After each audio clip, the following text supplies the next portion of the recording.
नमस्कार, मैं शंभू कुमार सिंह और आप देख रहे हैं सदस्य। इस समय मेरे साथ आम आदमी पार्टी के राज्यसभा सांसद संजय सिंह जुड़े हुए हैं, जो यूपी में डोर टू डोर दौरा कर रहे हैं। खासकर जो 8 पुलिसकर्मी शहीद हुए हैं, उनके परिवारों से मिल रहे हैं। और अभी हम लोग बातचीत कर रहे हैं तो वो अपनी गाड़ी में यूपी में ही है। संजय सर, क्या स्थिति है यूपी का? क्या आप लगातार टूर कर रहे हैं? क्या लग रहा है? कानून व्यवस्था की हालत बिल्कुल खराब है। और सबसे ज्यादा क्या आपको खराब नजर आ रहा है? देखिए, मुझे लगता है कि उत्तर प्रदेश में जो हालत इस वक्त है, योगी जी के राज में आप ये कह सकते हैं कि जंगल राज भी शायद कहना कम होगा, क्योंकि जंगल का भी अपना एक कानून होता है। यहाँ कानून नाम की कोई चीज बची नहीं है। आए दिन छोटी छोटी बच्चियों के साथ बलात्कार की घटनाएं सामने आती हैं। कानपुर में बालिका संरक्षण गृह में 7 नाबालिग बच्चियां गर्भवती पाई गई। अभी ये जो कानपुर का कांड हुआ, एक दुर्दांत अपराधी 60 से ज्यादा मामलों में जो वांछित है और जिसके ऊपर 8 हत्या के मुकदमे हैं, वो 2.5 साल से बाहर कैसे घूम रहा है? मेरा सवाल ये है कि भाई, यहाँ मिड डे मील पे अगर आप खबर लिखिए तो योगी जी पकड़ के आपको जेल में डाल देते हैं। लेकिन अगर आप यहाँ अपराधी को देखें तो वो खुलेआम घूम रहा है, संगठित अपराध चला रहा है, पैरेलल गवर्नमेंट चला रहा है, समानांतर सरकार चला रहा है। उस इलाके में उससे पुलिस भी डरती है। एक डीएसपी शहीद हो गए, 3 सब इंस्पेक्टर शहीद हो गए, 4 पुलिस के जवान शहीद हो गए, और अब तक उस दुर्दांत अपराधी की गिरफ्तारी नहीं हो पाई है। यानी यहाँ के आईजी महोदय कहते हैं 70 से 80 अपराधी इस घटना में शामिल थे, और अभी तक वो खुलेआम घूम रहा है। उसको अब तक गिरफ्तार नहीं कर पाई उत्तर प्रदेश की पुलिस। तो मेरा तो सीधा आरोप है कि योगी सरकार इस विकास दुबे से मिली हुई है। अगर योगी सरकार नहीं मिली होती तो ये 2.5 साल से बाहर ऐसे खुलेआम घूम नहीं सकता था। अगर योगी सरकार नहीं मिली होती तो 5 दिन हो गया, अभी तक गिरफ्तारी उसकी नहीं हो पाई। आप मुझे बताइए कि कानपुर के एडीजी को जांच दी गई, जेएन सिंह को, उन्होंने ऐसा क्या पकड़ लिया कि रातों रात जांच अधिकारी बदल गए? गृह मंत्रालय किसके पास है? योगी जी के पास है। और इनके तमाम नेताओं का, अधिकारियों का नाम आ रहा है विकास दुबे के साथ। तो ये बड़ा सवाल है कि अगर अपराधी नेता और पुलिस का गठजोड़ रहेगा तो संगठित अपराध और अपराध उत्तर प्रदेश में कैसे रुकेगा? एक सूर्य प्रताप सिंह पूर्व आईएएस हैं, उन पर भी एफआईआर दर्ज हुआ था। उन्होंने कुछ सवाल पूछे थे कोरोना को लेकर, उन्होंने कुछ तस्वीरें शेयर की है। क्या आपको भी लग रहा है, जो मेंबर ऑफ पार्लियामेंट, आप भी असुरक्षित महसूस कर रहे हैं यूपी में? आपको भी लगता है कि आपको जब भी मन होगा आप पर केस दर्ज कर दिया है? क्योंकि लोग बोलने से बहुत बच रहे हैं संजय जी। देखिए, हम तो चाहते हैं कि केस वेस दर्ज करें। हम लोग तो बहुत दिन लाठी खाए हैं, जेल गए हैं, तो इसकी कोई चिंता नहीं है। इनके केस फेस से हम डरते नहीं हैं। तो उसकी तो कोई मुझे चिंता नहीं है। जितना मर्जी करें, हम लोग तो 25 साल से यही देख रहे हैं। लेकिन सवाल यह है कि यहाँ पर वास्तव में लोग बोलने से डरते हैं, पत्रकार खबरें लिखने से डरते हैं। मिड डे मील पे खबर लिख दिया, पत्रकार ने उसको उठा के जेल में डाल दिया योगी जी। यहाँ पे अभी एक सैंड माफिया के खिलाफ रिपोर्टिंग करते हुए एक शुभम मणि त्रिपाठी पत्रकार थे, उनकी हत्या हो गई है। हाँ। तो यूपी में वास्तव में ये स्थिति है कि यहाँ पर रिपोर्टिंग करना, सच बोलना, सरकार के खिलाफ बोलना, ये बहुत मुश्किल काम हो गया है। लेकिन उसकी चिंता नहीं करनी है, अपनी लड़ाई हम लोगों को जारी रखनी है, और वही कर रहे हैं। पहले बात हो रही थी कि जातीय हिंसा बहुत बड़ी है, एससी एसटी पर हमले हो रहे थे, एट्रोसिटी एक्ट हो रहा था। अब तो अभी एक बलिया में एक मंजरी नाम की एक मंजरी रॉय थी, उन्होंने पीसीएस अधिकारी थे, उन्होंने सुसाइड कर लिया, उन पर दबाव था। तो आप मतलब कैसे देख रहे हैं वहां? मतलब प्रशासन के लोग सुरक्षित नहीं है, पुलिस वाले की हत्या हो जा रही है दर्जनों। जो भी ईमानदारी से काम करना चाहता है, जो भी ईमानदारी से काम करना चाहता है, उसके लिए बड़ी मुश्किलें हैं। देवेंद्र मिश्रा जी का जो पत्र है, जो डीएसपी थे, वो पत्र उन्होंने 14 मार्च को लिखा है और बताया है कि थाना अध्यक्ष विनय तिवारी और विकास दुबे में किस तरीके का लिंक था। और अभी एक राष्ट्रीय सहारा अखबार की खबर आई है कि इनके पूर्व मंत्री और विधायक भगवती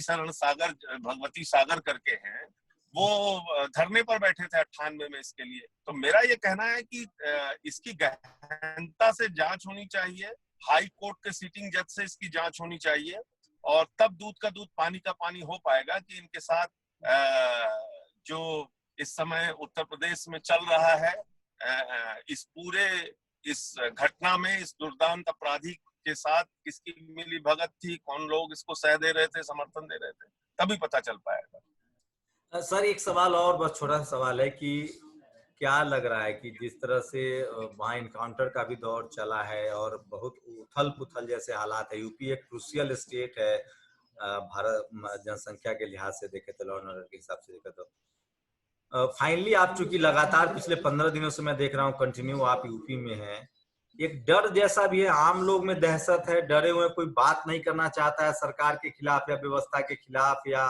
अच्छा या बुरा? बोले मुख्यमंत्री उनसे, और ये भाजपाइयों की खूबसूरती भी है कि असर देने में उनसे आगे जा नहीं सकता, तो रोज बोलते हैं ठोक देंगे, ये कर देंगे, इनको हटा देंगे, उनको मिटा देंगे, लेकिन वास्तव में जमीन पे तो कुछ हो नहीं रहा है, जमीन पे अपराध रुक नहीं रहा है, जमीन पे भ्रष्टाचार रुक नहीं रहा है। तो सिर्फ बोलने मात्र से काम नहीं चलेगा, कुछ आपको काम करके दिखाना होगा। अगर आप अपराध को रोकना चाहते हैं तो संगठित अपराध पे पहले कार्रवाई कीजिए, अपराधियों के ऊपर कार्रवाई कीजिए, तभी कुछ संभव है। ये मीडिया को लेकर भी कुछ बातचीत आपकी, चूंकि आप मीडिया में सबसे ज्यादा, आपको तो हर लोग, आप पक्ष में हो विपक्ष में हो, बात करते हैं, मीडिया की भी लग रहा है, मीडिया भी कहीं ना कहीं डरा सहमा है, वहां भी बहुत ज्यादा मीडिया बात नहीं कर पा रही क्योंकि उसके लोगों पर भी केस दर्ज हो नहीं, निश्चित रूप से यहाँ मीडिया जो है वो भयभीत है, इसमें कहीं कोई शक नहीं है। मीडिया निष्पक्षता के साथ रिपोर्टिंग यूपी में नहीं कर पा रहा है। कुछ लोग हैं जो इन परिस्थितियों में भी आवाज उठा रहे हैं, कुछ रीजनल चैनल हैं जो अपनी बात रख रहे हैं, लेकिन उस पर कार्रवाई तो अल्टीमेटली गवर्नमेंट को करना होता है। इन चीजों से दबाव जरूर बनता है, मीडिया के पत्रकारों पे भी कार्रवाई करने से लोग पीछे नहीं रहते। लोग उत्तर प्रदेश के अंदर कानून व्यवस्था के कारण बहुत दुखी हैं, इससे कहीं कोई शक नहीं है। 24 घंटे में 18 हत्याएं हो रही हैं यहाँ पे, तो ये आप तो आम लोगों से बहुत ज्यादा मिलते जुलते रहते हैं, आम लोग की क्या प्रतिक्रिया है, beyond the caste line, beyond the religion, क्या कह रहे हैं लोग? देखिए, इस वक्त दो चीजें हैं, एक तो कोरोना का मामला है, उसमें ये सरकार पूरी तरीके से फेल है, जांच के लिए लैब नहीं है जिलों में, टेस्टिंग हो नहीं रही है, केसेस का पता चल नहीं रहा है, गैर कोविड मरीजों को अस्पताल में इसलिए नहीं भर्ती किया जाता कि उनके पास कोविड टेस्टिंग की रिपोर्ट नहीं होती है। 28 लैब कुल पूरे यूपी में है, दिल्ली में 42 लैब है, तो 24 करोड़ की आबादी में ये टेस्टिंग कर रहे हैं रोज 19,000, दिल्ली टेस्टिंग कर रहा है 23,000 पर डे, तो कोरोना के खतरे को ये छुपा रहे हैं। दूसरी तरफ अपराधों की बात आप देख लीजिए, हर दिन आप जिलों की खबरें उठा के यहाँ देखिए, कहीं किसी की हत्या हो रही, कहीं कहीं लूट हो रही है, कहीं कोई बलात्कार हो रहा है। तो ये दो संकट इस वक्त है जो लोग सामना कर रहे हैं जिसका, और जनता में इन बातों को लेकर आक्रोश भी है, गुस्सा भी है। एक और सवाल छोटा सा, पहले मुस्लिम हिंदू मुस्लिम का बहुत मामला हुआ, वहाँ लोगों को लिंचिंग के नाम पर कई सारी खबरें आई, इंस्पेक्टर सुबोध सिंह की हत्या हो गई थी, उसी यूपी की बात थी, उसके बाद फिर कास्ट एट्रोसिटी का बहुत तेज से दौर चला, क्या, और अब जाके अब तो देखिए ये लोग ये सारी चीजें क्यों करते हैं? आपने सही सुबोध सिंह का नाम लिया, इंस्पेक्टर का, जो अपराधी उसमें शामिल थे वो जमानत पे बाहर आ गए और माला पहन के घूम रहे हैं, उनके खिलाफ एविडेंस नहीं रख पाई सरकार।